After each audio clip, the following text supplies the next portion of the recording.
Okay, today is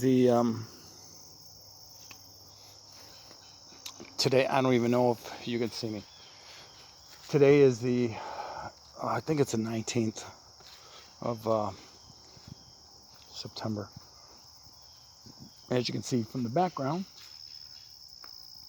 I'm taking a lovely walk in a forest.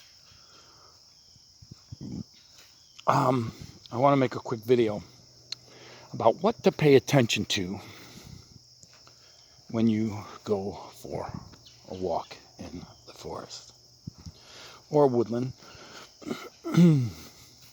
I like to go by myself or with my wife or with one of my nieces or my sister.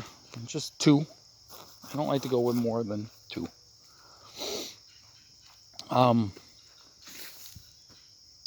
What do I pay attention to? Well, there's a couple things that really kind of need to be important. People need to start understanding certain things. Number one, be aware of the animals that live in your area and learn how to recognize the sounds that they make. Okay? Where I'm at, there's nothing larger than a coyote. I should say the largest predator is a coyote. Let's say this, the largest documented predator is a coyote. Or acknowledged predator is the coyote. The largest animal that you're going to bump into in here are going to be white-tailed deer, nothing else. You have to be familiar with the sounds they make.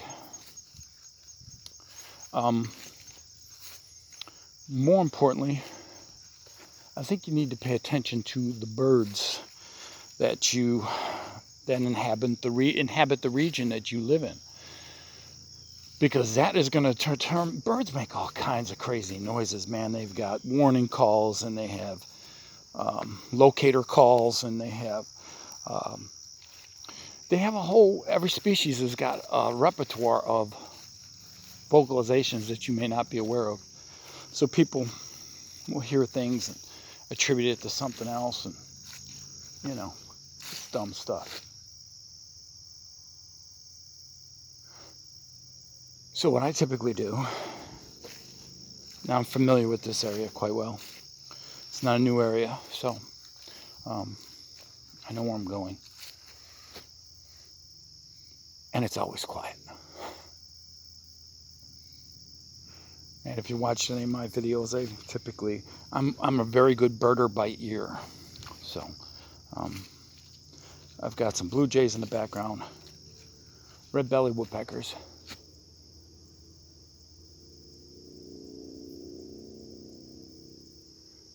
and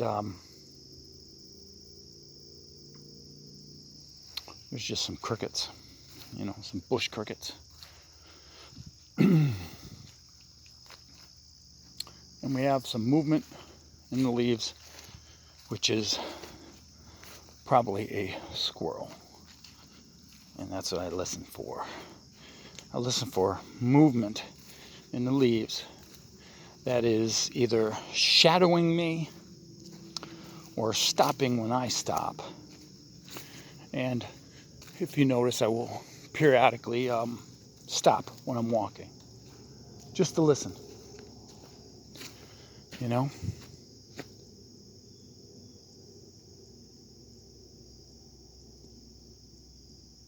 Okay. So we have blue jays to the north, and they're not sounding an alarm.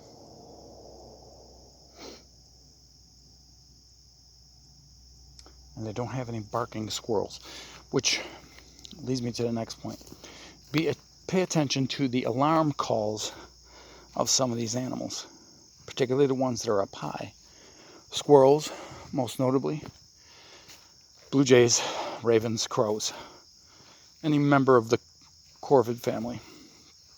They're sentinels, and they are the first ones that alert the forest to intruders or predators. And you pay attention to those calls and where they are coming from and what direction they're coming from. So, what time is it? Well, it's about an hour before sundown. They call the magic hour, golden hour for taking pictures.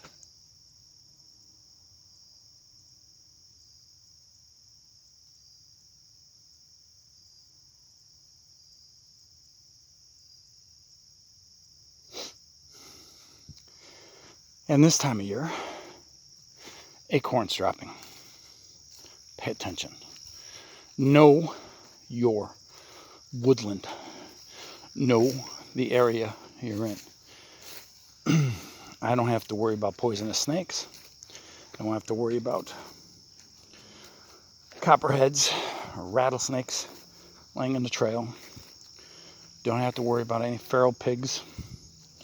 So it's like taking a walk in the park, so to speak. Except for some of the things in this. There are things in the parks that, nobody's going to believe until you see it yourself. And I don't think I have to explain to you what that is. So,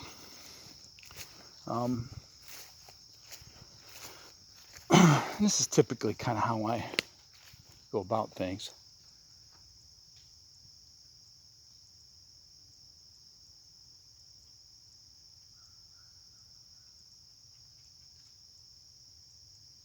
Yeah, we have a lot of acorns dropping.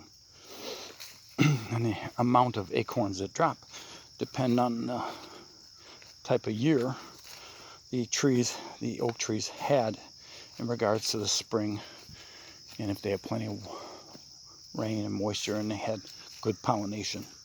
Not every year is a good year for acorns, which affects a lot of things. I should say there are turkeys where I'm at as well. And they can make some pretty bizarre noises. And the owls. The owls make really crazy noises too. Particularly barred owls.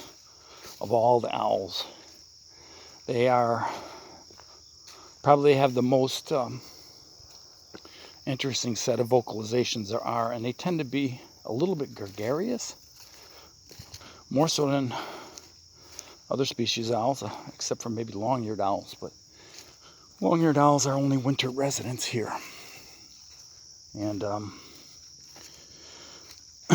and typically you only find barred owls in old-growth forest because they are cavity nesters, and they depend on pileated woodpeckers for nesting spots. So, know the animals in your area. That's really important. When you hear things, and know their habits, know what they're doing. Know if they are in the trees, know if they are digging in the ground, know if they're nocturnal, or they're diurnial, or they're crepuscular, which means active at twilight and dawn. So, that's important. Now, typically, if I'm going to do any interacting with the giant folk, I'll come out right around this time. That is the alarm call of a cardinal. And that's probably because of me. He's sending that alarm because of me or she. This is typically the hour that I would come out, carry a folding chair with me, find a spot to sit. That would be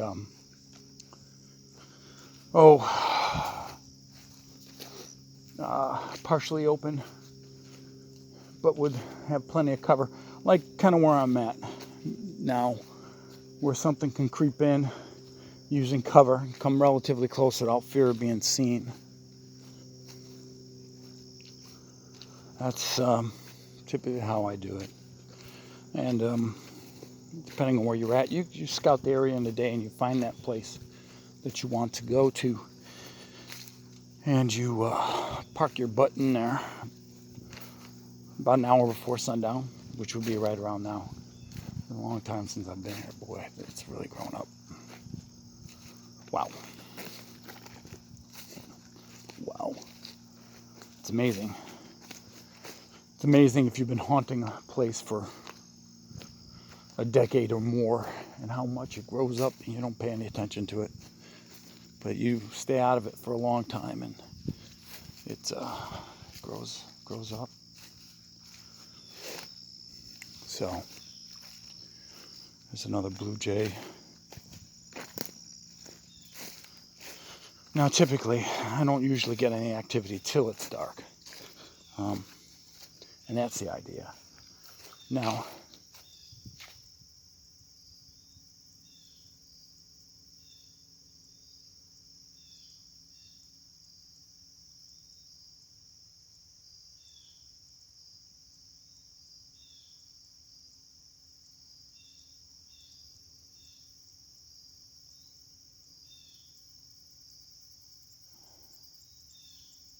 they are peewee,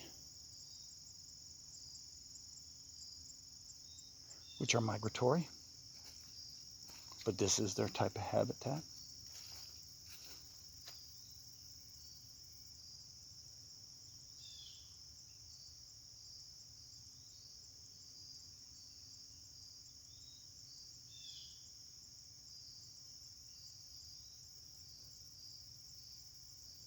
It's a squirrel barking to my left.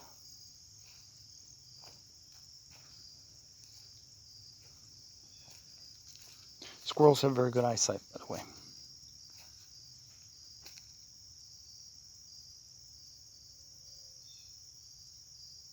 The big question, is he barking because of me or something else?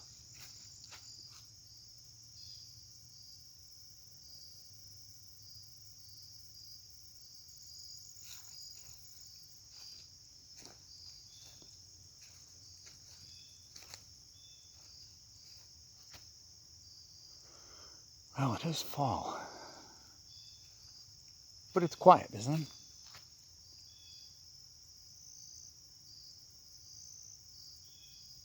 And we got a blue jay to the south now. Blue jays move around in small flocks and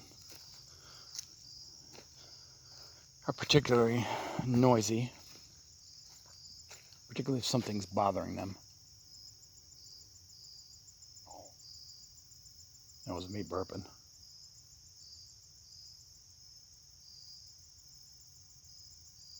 Had some interesting things happen, even at this time. Maniacal laughs,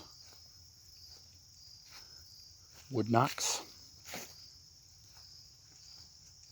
I'm actually in a particular location where I had one of my most intense encounters.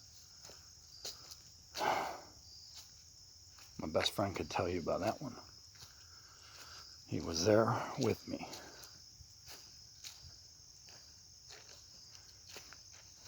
Yeah, so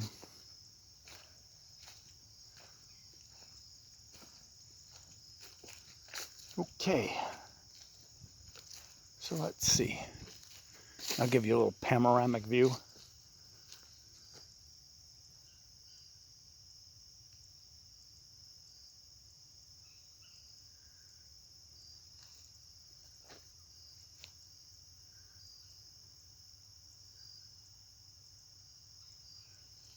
So, here we are. Now, I wasn't planning on coming here to sit around or stay or whatever. If I continue going in this direction, it gets a little dense, it gets a little dark, and gets very, very narrow.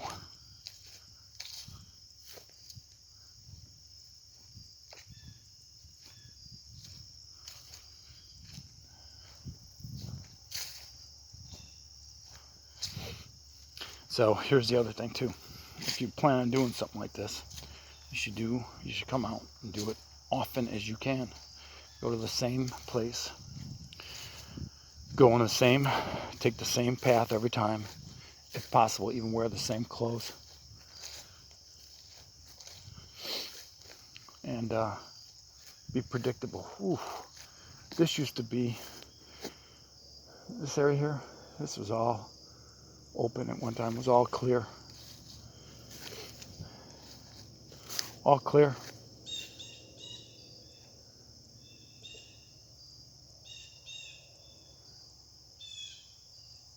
See, that's a blue jay sounding alarm.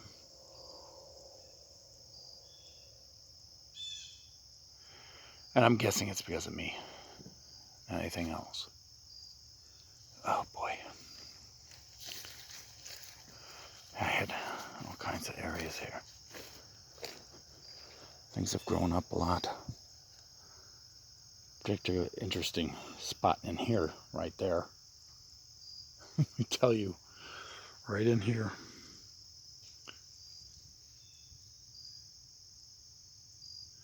Got some mosquitoes. Well, let me see if I can get a response. I'm always being watched. I mean, I take that as a given. But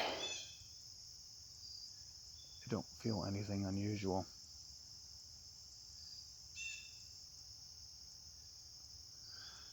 But I've been followed out many, many times from where I'm at.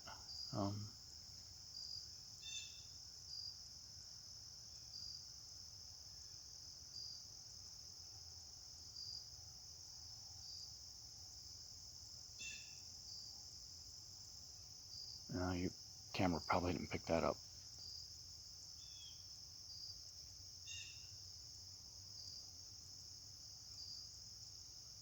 Don't know what that sound was. Sounded like a voice, but it could have been a gray tree frog. And that's another thing. Amphibians. Be aware of the sounds amphibians make and what kind of amphibians you have and where they're at and what their breeding season is. And here in particular, there's gray tree frogs, and they don't have to be near water. So they will make funny noises from time to time from a little hiding spot that they might be in. I forgot about them. I've heard a few, but they definitely are in the area. Very unique. And if you're not familiar with these things, look them up. You can look them up. So we have one blue jay with an alarm call in this direction south.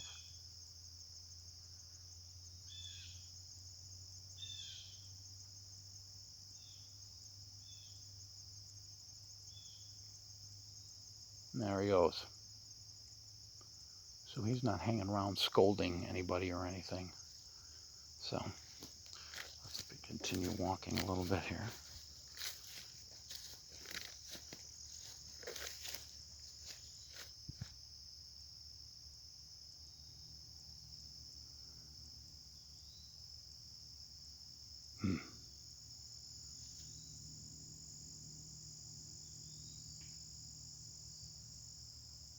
Now, do you hear that?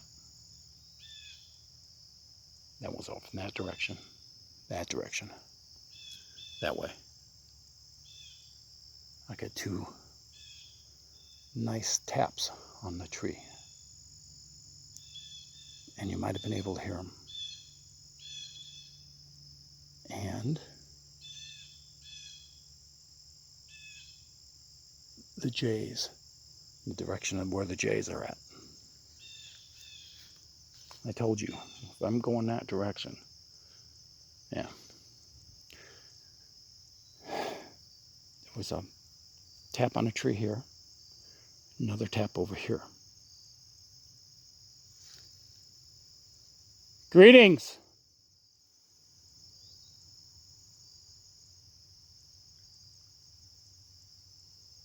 I know you're there.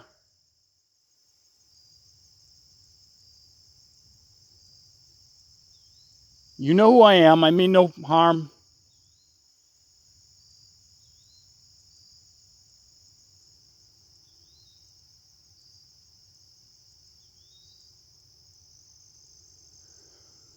And as typical, no reply. But it's obvious they're still here. I really did hope that you got to hear that on the tree. It wasn't real loud, but it was loud enough to get my attention.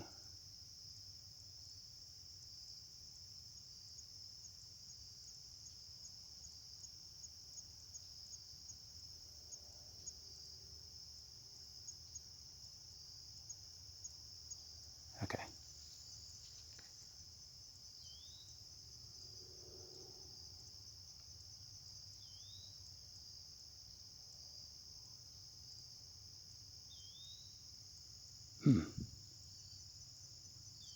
Don't know what bird that is. A lot of migratory birds this time of year too.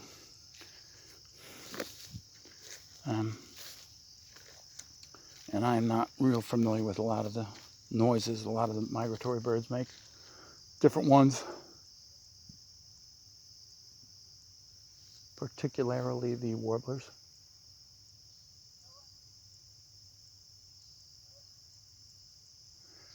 But as far as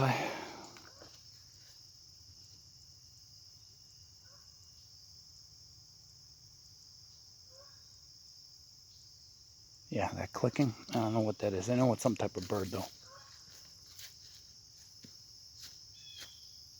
Well,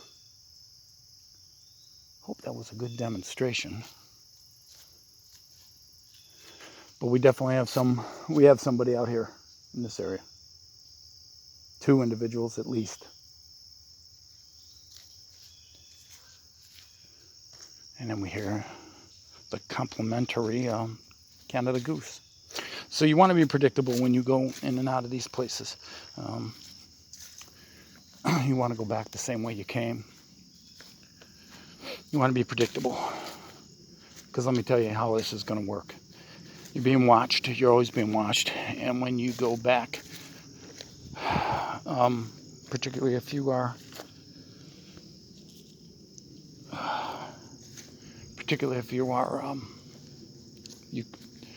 you have a pattern every time you go out.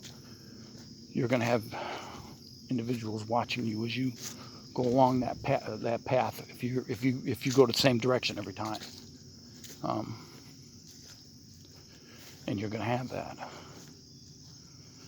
Now, I find this relaxing, and I've become a little bit of maybe an adrenaline junkie for it.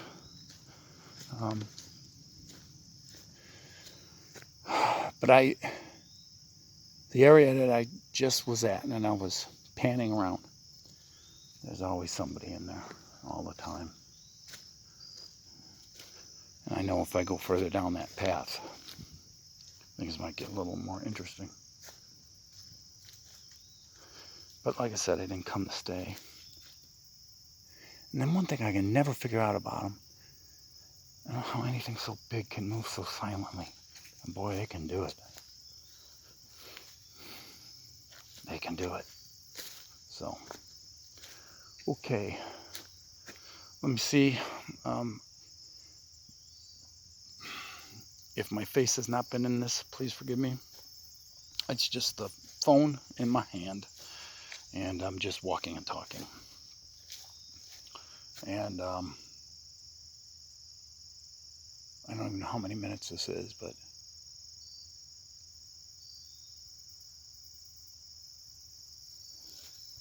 I was hoping I was going to get followed out with enough noise that you could hear it.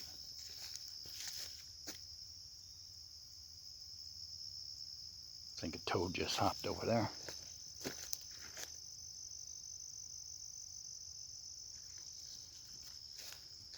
Yeah. But you want results, go alone or with one other person. Make sure it's the same person every time. And Don't go sharing your stuff with everybody either. That'll ruin everything. It'll ruin everything.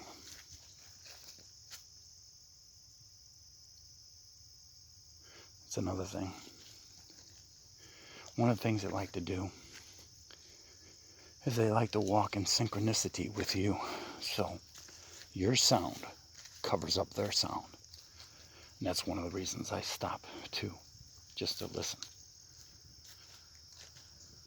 Somebody's following you. They try to match your steps.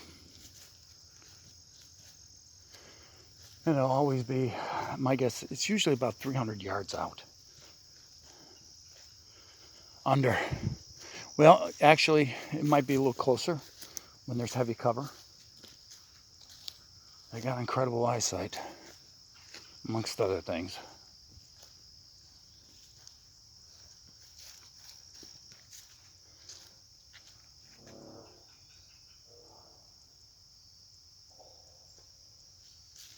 That's just road noise.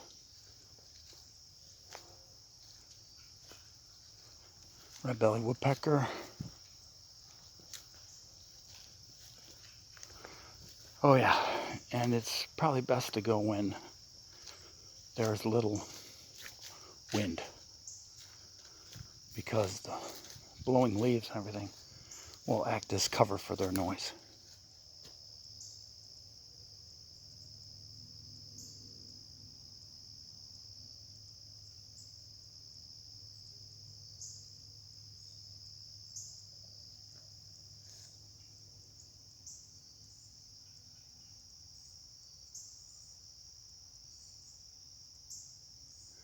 Here's another thing.